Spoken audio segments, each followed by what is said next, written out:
This is Louis Almeida. I am the teacher and student, coach and mentor of the ideas of Spinoza and Gurdjieff. Today's topic is about being a people pleaser.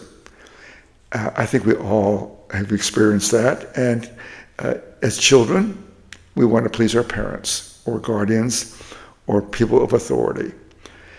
And when we are teenagers, we rebel.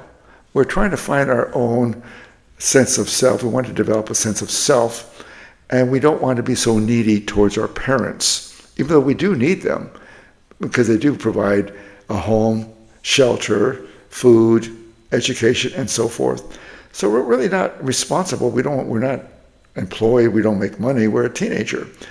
However, that is a period where we want to break away from our parents' hold, as we perceive our hold on us. What is really happening is that we feel so dependent on our parents that we feel that we don't have a sense of self. We're definitely aware of that. And how that plays out, having a lack of sense of self. Even though when we're adults, we're still needy. We're still a people pleaser. One of my former students, and he was with me for several years, and not only him, but several of my students, always felt that they need to please others. And I've experienced this myself, and I'm sure you have also.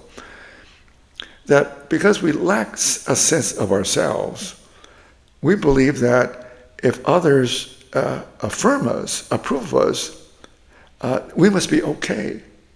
We must be all right.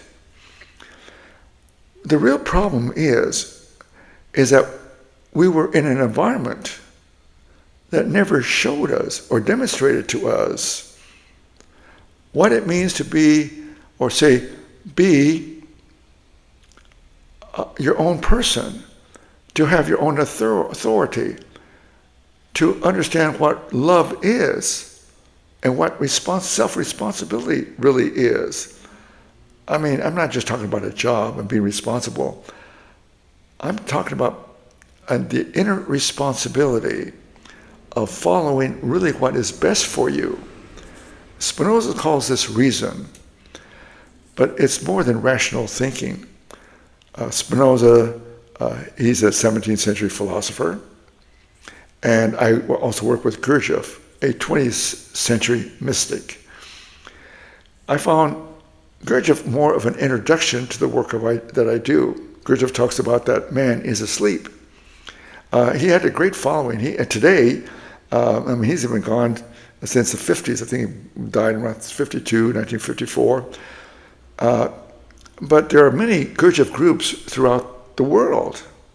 And my former student was involved with Gurdjieff for 20 years, over 20 years. And he found me on YouTube. He was looking for Gurdjieff, and he saw that I worked with Gurdjieff and Spinoza, and he saw that I had something of value. You can find me on the web. I have my posts where I have my websites and my books.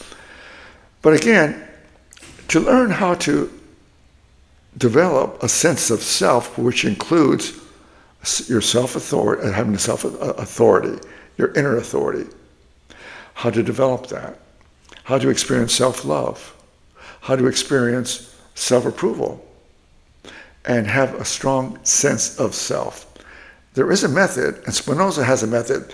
Now, if you try to pick up Spinoza, and I have his book right here, you can get it on the internet. I don't get any benefits from, money, financial benefits, but you can click on my website, go to resources, and you'll see the book there. Just click on, it goes directly to Amazon, and you'll get a used book. They're very good. This was a used book. It's almost new. It cost a couple of dollars.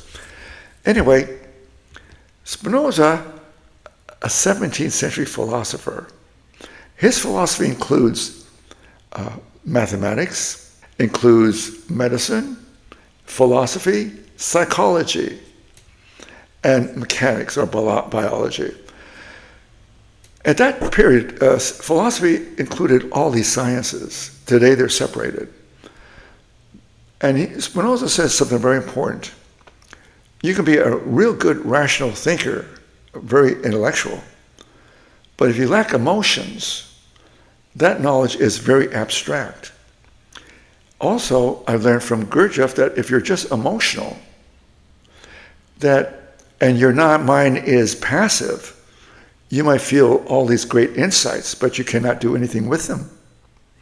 So my work that I do is to help you develop your intelligence, your intellectual center, and your emotional center. Both. You need both to understand Spinoza and Gurdjieff and to understand the work that I do. So back to the idea that we're always seeking approval and love from others and being a people pleaser. Because the motivation of being a people pleaser is to get people to like us. Why? Because we really don't like ourselves. I have one of my students that has a lot of self-hatred. Why? Because he grew up in an environment, his mother committed suicide at the age of 7, his father was an alcoholic, his brother committed suicide and being an alcoholic. What kind of environment are you going to develop a strong sense of self? It's impossible. The work that I do, if you look at my videos, now I have postings on videos, you can find them, look up Way of Spinoza, and you'll get a lot of videos. You can also look up Luis Almeida, there are videos there also.